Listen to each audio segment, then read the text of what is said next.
Good afternoon, everyone. For those who don't know me, my name is Bert, and I'm actually doing a short video because I had several property managers and owners ask me a very valid, good question, as well as some of the security officers that I've worked with over the years. Bert Gines, I am a security consultant. I work with various different companies over the years. I've helped them build their companies, and I refer companies to major corporations, property owners, private and public, to do security services. The companies that I do refer, these are the ones that are most trusted, that I can tell you for sure they can do the job when it comes to rules and regulations, state and federal laws. They don't go out there acting like police officers, trying to pretend to be police officers, which is a felony crime if it is proven that you are doing such a thing. They stay within the guidelines of the Bureau of Security and Investigative Services, the Powers to Arrest Training Manual. This is what I teach them, this is what I tell them, this is what I show them out in the field. And also I remind all of the officers that I refer to you, keep in mind during our training sessions in classrooms, these people are not afraid of killing, they're not afraid of dying, they're not afraid of going to jail.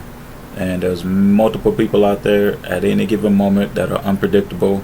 Some are either on medication, off medication, need medication, should be medicated, and a lot more.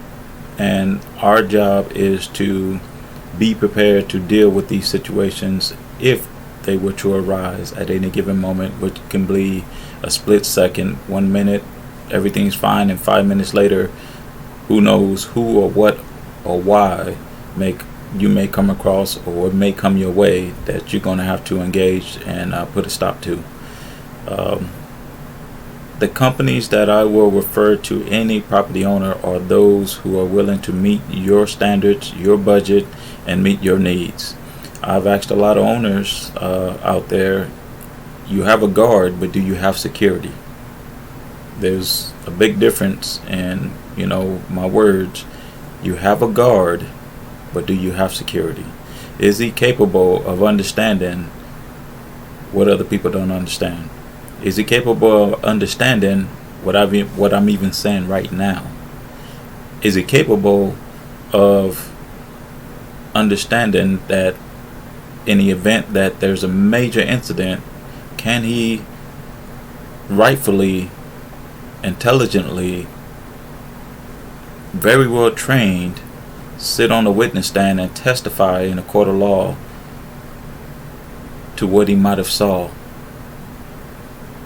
during his course of his duties while he was as a security officer working in various places that he might have to be a witness to? That's going to be the question, and there's going to be a lot of questions that I remind a lot of my security officers out there in the field. You have to remember, in the courtroom, it's not what you know, it's what you can prove. That's just what it is.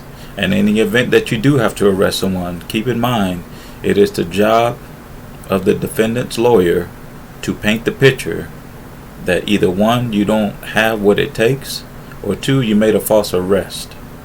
So this is some of the training that we go over again and again and again, so that way you don't make mistakes.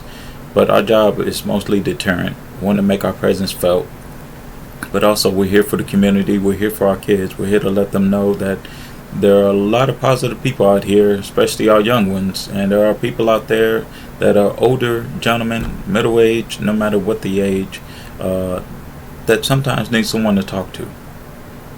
I discourage and I remind all of my officers, unless that child is 16 and above, there's no reason why you should be engaging in any conversation whatsoever, unless that child is putting himself or someone else in danger or in a liability situation to where it can cause the destruction of private property.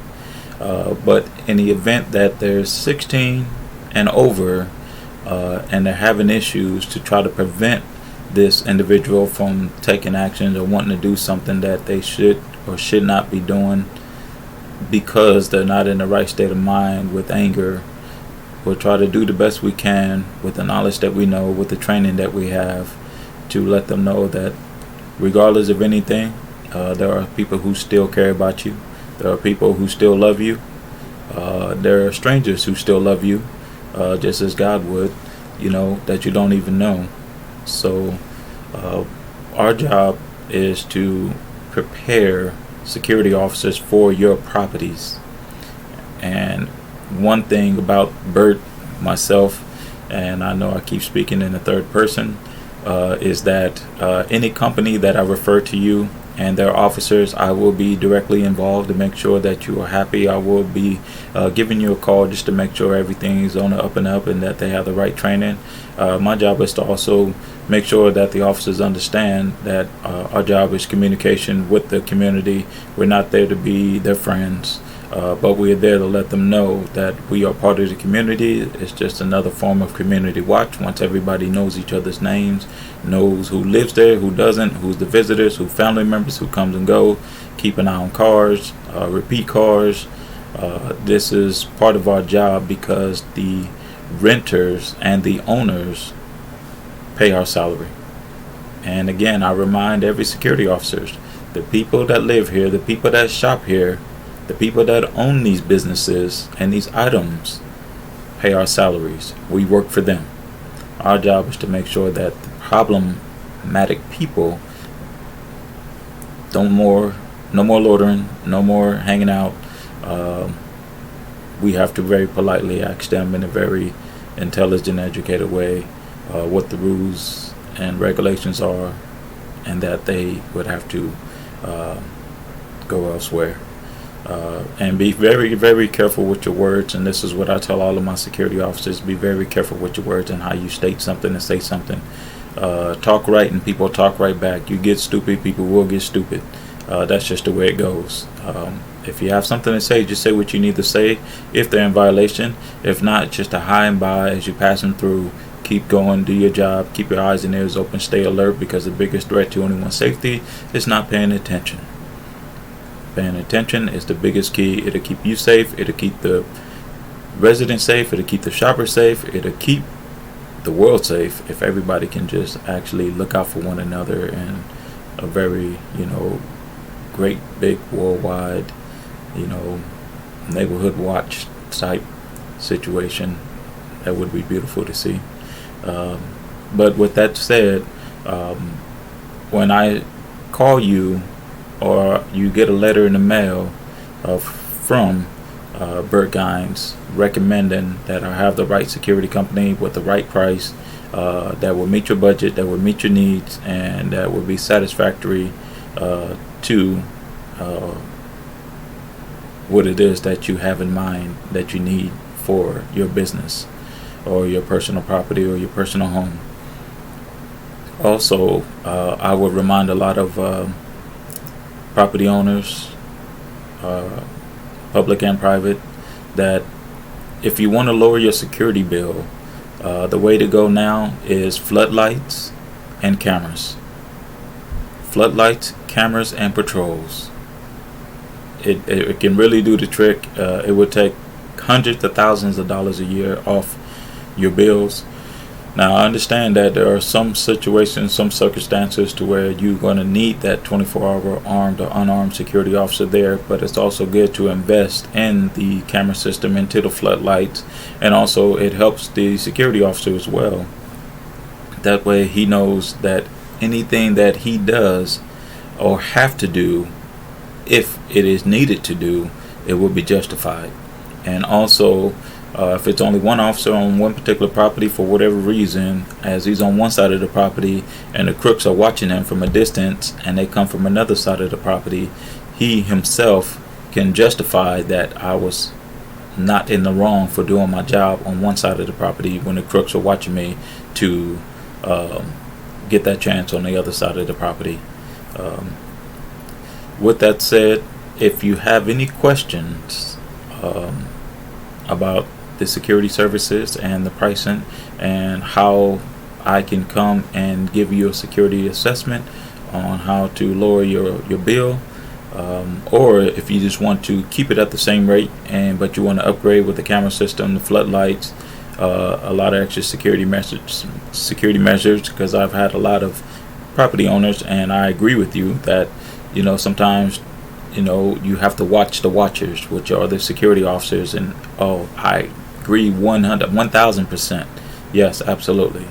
And I would recommend getting these tools. It can do a lot, especially the lights. It can do a lot of deterring itself without having a standing person there. And I'm not saying this to take away from other people's business, because a lot of people would misunderstand me. I'm not here to gouge people and just dig in their pockets, just to give you a body of somebody has a security shirt on.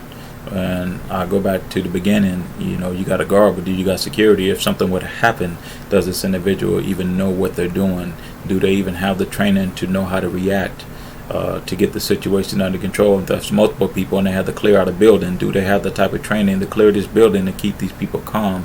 Because once people find out that an individual in uniform doesn't know what he's doing, here comes the chaos, because people are now going to be thinking for self and their family and their own safety, and they're going to do whatever it takes to get the safety, and they're not going to do it in an orderly fashion. And also it creates a liability, because in the end someone would always come back and say, I got hurt because the security officer allowed this to happen. He didn't have the proper training to get everyone organized enough to follow his commands to get us all to safety. So we had to resort to our own every man for yourself, and people only thinking about their family and friends. So they're going to do whatever they need to do, whether it's run over people, because without direction you got chaos, and then you got liability once the smoke clears. But it all can be avoided when it goes back to the security officer and the training. Because at any given moment, like you said, anything can happen. People are not afraid of killing. They're not afraid of dying. They ain't afraid of going to jail anymore. So training is the key to keep everybody, including ourselves, safe. Feel free to give me a call at any given time if you guys have any more questions. I have a lot to talk about. I tried to cram in subject to subject all in one little small segment. Didn't want to go too long, but I look forward to hearing from some of you folks, and I want to thank a lot of the clients who have given myself a chance to designate certain security companies to your organization to provide the security services. I'm happy that you are happy with the services, and I look forward to serving you for quite a while in any way I can. Feel free to give me a call anytime if you have any questions or need any upgrades on your security systems. Again, this is Bert Gines, and blessings to everyone.